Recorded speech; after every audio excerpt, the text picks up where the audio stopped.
तो आज हम अपनी रोड ऑफ की लेक्चर सीरीज़ में आगे नेक्स्ट क्वेश्चन को सॉल्व करते हैं, which is question number 1.3 kinematics से। तो देखते हैं क्वेश्चन क्या कहते हैं।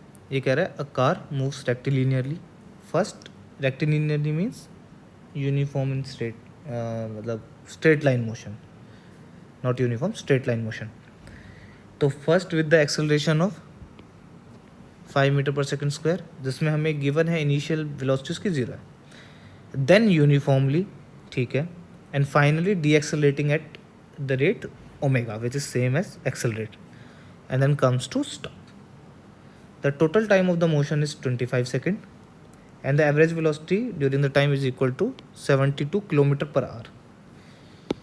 तो ये पूछ रहा है how does the car moves uniformly. Okay,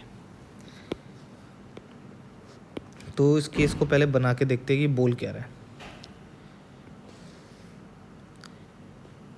तो हमारी कार, लेट सपोज करो ये कार है, ये स्टार्टिंग यू, इसकी इनिशियल वेलोसिटी 0 थी, बट ये एक्सेलरेटेड था 5 मीटर पर सेकेंड स्क्वायर से. ये यहाँ तक चला, ठीक है. लेट सपोज करो इसका टोटल टाइम यहाँ तक t1 लगा. इसके बाद इसका एक्सेलरेशन हो गया 0. तो इसने तब तक वेलोसिटी कुछ गेन कर ली थी ड्यूरिंग दिस टाइम. इसके बाद ये कांस्टेंट वेलोसिटी से चलता रहा.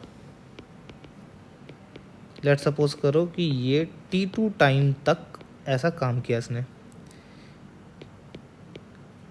देन ये डीएक्सेलरेट हुआ सेम ही रेट से. Deceleration is the acceleration, but जो उसका डायरेक्शन होगा एक्सेलरेशन वेक्टर का वो अपोजिट होगा. तो ये डीएक्सेलरेट हुआ और डीएक्सेलरेट होने के बाद ये फाइनली स्टॉप हो गया. ये फाइनली स्टॉप हो गया. लेट सपोज करो ये t3 टाइम तक इसने ऐसा काम किया. ओके, तो इसमें हम ग्राफ की हेल्प से भी हम देख सकते हैं फ्रॉम द ग्राफ. तो ग्राफ प्लॉट करते हैं एक बार. एक्सेलरेशन वर्सेस इसका.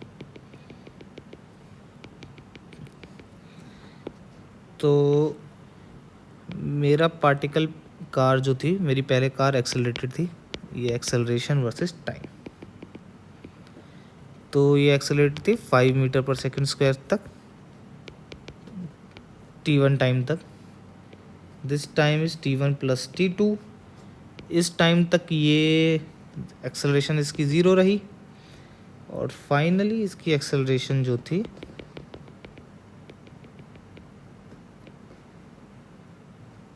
माइनस में गई. ठीक है, माइनस क्यों? क्योंकि ये डीएक्सेलरेटेड था उस टाइम पर. तो ये फाइनल टाइम मेरा क्या, t1 plus t2 plus t3. Okay, तो इसी कर्व से हम इसका वेलोसिटी कर्व भी ड्रॉ कर लेते हैं.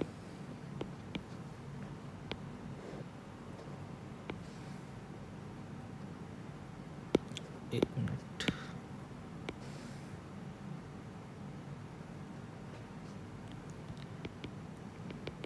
तो इसको हम वेलोसिटी कर्व से देखते हैं कैसा बनेगा.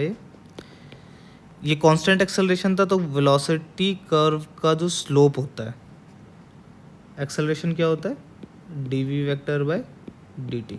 मतलब वेलोसिटी कर्व का slope with respect to time हमारा क्या बताएगा, एक्सेलरेशन. एक्सेलरेशन कांस्टेंट है तो ये कांस्टेंट स्लोप रहेगा, स्ट्रेट लाइन जाएगा वेलोसिटी कर्व में ये. ओके, ये t1. फिर उसके बाद हमारी वेलोसिटी क्या थी, कांस्टेंट, क्योंकि एक्सेलरेशन 0 और इसका डेरिवेटिव भी यहाँ 0 होगा, dv बाई dt. और देन ये डी एक्सेलरेट हुआ एट टाइम t तक. ये थीटा और ये थीटा और ये थीटा सेम रहेंगे. क्यों? क्योंकि वो एक्सेलरेशन जिस रेट से हुआ था उसी से उसका डी एक्सेलरेशन भी हुआ है. ओके, तो ये वेलोसिटी कर्व भी बन गया हमारा. और हमें क्वेश्चन में गिवन था average velocity is equal to 72 kilometre per hour. तो सबसे पहले हम इसको मीटर पर सेकेंड में कन्वर्ट कर लेते हैं. तो किलोमीटर पर आवर को मीटर पर सेकेंड में कन्वर्ट करने के लिए क्या करते हैं, 5/18 से मल्टीप्लाई कर देते हैं, which comes to 20 metre per second.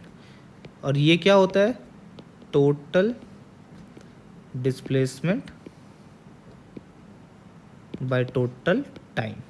ये पिछले क्लास में भी हमने डिस्कस किया था इस चीज़ को अच्छे से, तो आप मेरे पिछला वीडियो भी देख सकते हो उसके रिगार्डिंग, जिसमें काफ़ी अच्छे से एक्सप्लेन किया गया था एवरेज वेलोसिटी को। ठीक है, तो एवरेज वेलोसिटी क्या होती है? टोटल डिस्प्लेसमेंट में टोटल टाइम। पर अभी ये रेक्टिलिनियर मोशन है, डेट इज स्ट्रेट लाइन, और कहीं पे भी टर्निंग नहीं हुआ है, तो डिस्टेंस और डिस्प्लेसमेंट इस केस में सेम रहेंगे हमारे। ओके, और हमारा डेल्टा एस क्या रहता है? Integral of V D T, which means area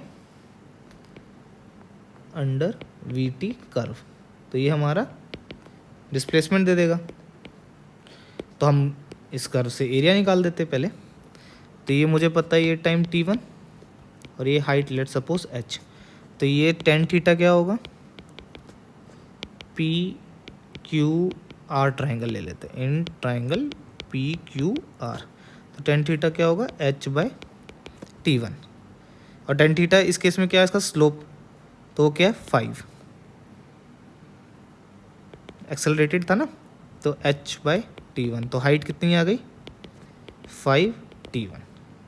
तो इसका जो एरिया होगा, लेट सपोज a1, वो क्या होगा? हाफ इंटू बेस क्या है? t1 इंटू हाइट क्या है? 5t1, which is half 5t1 square. ठीक है, ओके। अभी देखते हैं ये वाला रेक्टेंगल वाला पार्ट। इसका बेस t2, क्योंकि t2 टाइम तक ये चला था, और कांस्टेंट वेलोसिटी कितनी है? 5t1, तो इसका एरिया क्या आ जाएगा? 5t1 t2। लास्ट वाला पार्ट देखते हैं, ये वाला। इसमें भी ये टेन थीटा क्या है हमारे पास? 5। तो जो हाइट रहेगी वो सिमिलरली h, तो हमारे पास वही 5t1 आ जाएगा। तो एरिया A3 कितना हो जाएगा इसके? इसको मैं एक रेक्टेंगल में डाल देता हूँ। A3 कितना हो जाएगा? Half into 5t1 into t3 time तक ही चला था। This one is A2। तो टोटल डिस्प्लेसमेंट कितना होगा हमारे पास? A1 plus A2 plus A3। अभी तीनों एरिया कैलकुलेट कर लिया हमने। A1 है हमारे पास 5/2 t1 स्क्वायर, प्लस A2 था हमारे पास 5t1 t2 plus 5/2 t1 t3। Okay, तो अभी यहाँ पे हम ये देखते हैं कि t1 और t3 वो सेम होंगे, t1 और t3 सेम ही होंगे। तो एक बार देख लेते हैं कैसे। कि सबसे पहले कार हमारी एक्सेलरेट हुई थी, तो कितना टाइम हमने t1 सपोज किया था उसको, तो v equals to u plus a t1, तो v equals to 0 plus 5t1। Okay, और यही वेलोसिटी लास्ट में जब उस डी एक्सेलरेट हो रहा था, तो वो इसकी इनिशियल वेलोसिटी बनी थी। इन डी एक्सेलरेशन पार्ट में ये वेलोसिटी उसकी इनिशियल वेलोसिटी बनी थी। तो वहाँ पे जब हम इक्वेशन ऑफ मोशन लगाएंगे, ये t3, फाइनल हमारी वेलोसिटी कितनी हुई थी? 0, और ये क्या हमारे पास? 5t1 माइनस, नहीं, ये होगा 5t1 माइनस, क्योंकि एक्सेलरेशन 5t1 वेलोसिटी इधर थी और डी एक्सेलरेशन पीछे की तरफ था 5 से, माइनस 5t3, तो t3 equals to t1। Okay, तो सेम अगर मैं इसको लगाऊंगा तो मेरे पास क्या आ जाएगा? 5/2 t1 square plus 5t1 t2 plus का 5/2 t1 स्क्वायर। तो टोटल डिस्प्लेसमेंट मेरे पास कितना हो गया?